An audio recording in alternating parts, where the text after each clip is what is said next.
Budget ప్రవేశపెట్టడానికి ఇంకా 2 రోజులే మిగిలి ఉన్నాయి.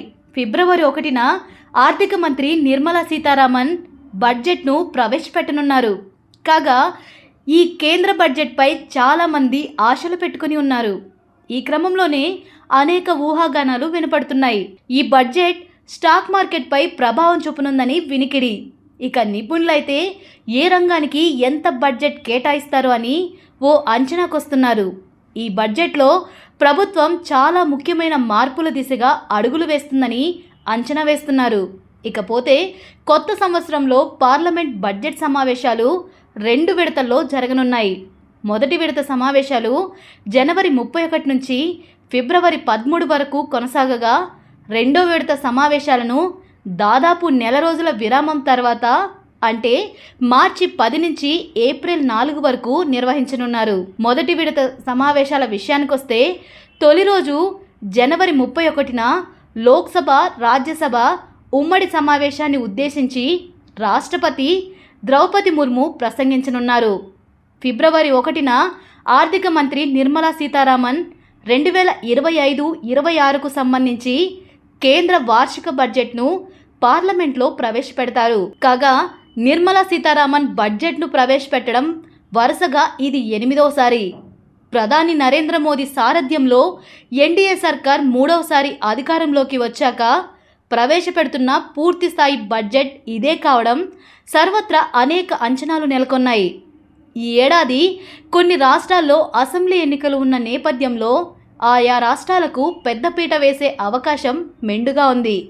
ఈ ఏడాది చివరిలో బీహార్లో ఎన్నికలు జరగనున్నందున 2 మిత్రపక్షాలు జనతాదళ్, లోక్ జనశక్తి పార్టీ 2 రాష్ట్రానికి కీలకమైన ప్రకటనల కోసం ఆశిస్తున్నాయి.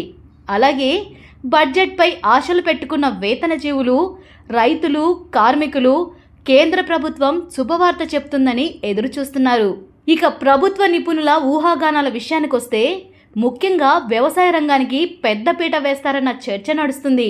రైతుల నుంచి కూడా కొన్ని డిమాండ్లు బాగా వినిపిస్తున్నాయి. ఎంఎస్పీపై కేంద్రం ఈ దఫా బడ్జెట్లో తీపి కబురు చెబుతుందన్న ఆశతో రైతాంగం ఉంది. భారతదేశ జనాభాలో 45% కంటే ఎక్కువ మంది వ్యవసాయ రంగంపైనే ఆధారపడి జీవిస్తున్నారనే విషయం అందరికీ తెలిసిందే. ఆర్థిక మంత్రి నిర్మలా సీతారామన్ రైతుల ప్రతినిధులతో ఇటీవల ఓ సమావేశం కూడా నిర్వహించారు. ఇందులో రైతులు తమ డిమాండ్లను ముందుకు తీసుకొచ్చారు. దాంతో ఈసారి రైతులకు మేలు చేకూరేలా బడ్జెట్ ఉంటుందని అంతా అనుకుంటున్నారు. ఈసారి కిసాన్ క్రెడిట్ కార్డ్ ద్వారా అందించే రుణ పరిమితిని 5 లక్షలు పెంచే అవకాశం ఉందని అంటున్నారు. అదే కానీ నిజమైతే రైతులకు ఆపన్నహస్తంగా కిసాన్ క్రెడిట్ కార్డ్ ఉండబోతుందని అనడంలో ఎటువంటి అతిశయోక్తి లేదు. ముఖ్యంగా చిన్న సన్నకారు రైతులకు ఇది ఎంతో సహాయపడుతుంది. దీని ద్వారా గ్రామాల ఆర్థిక వ్యవస్థలోనూ అభివృద్ధి పెరుగుతుంది.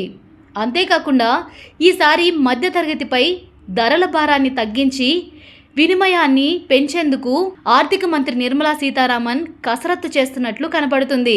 మీ వేతన సంపాదన 10 లక్షల వరకు ఉంటే మీరు ఇన్కమ్ ట్యాక్స్ పరిధిలోకి రాకపోవచ్చు.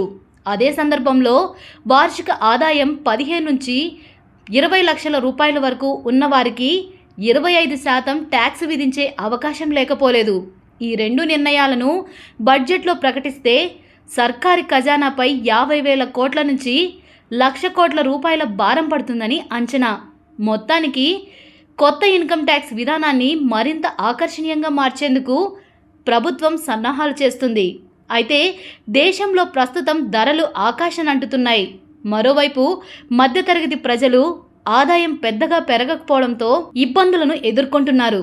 ఇటువంటి తరుణంలో ఫిబ్రవరి 1న ప్రవేశపెట్టే బడ్జెట్ విడుదల ఎలా ఉండబోతుందో అని అందరూ ఆసక్తిగా ఎదురుచూస్తున్నారు.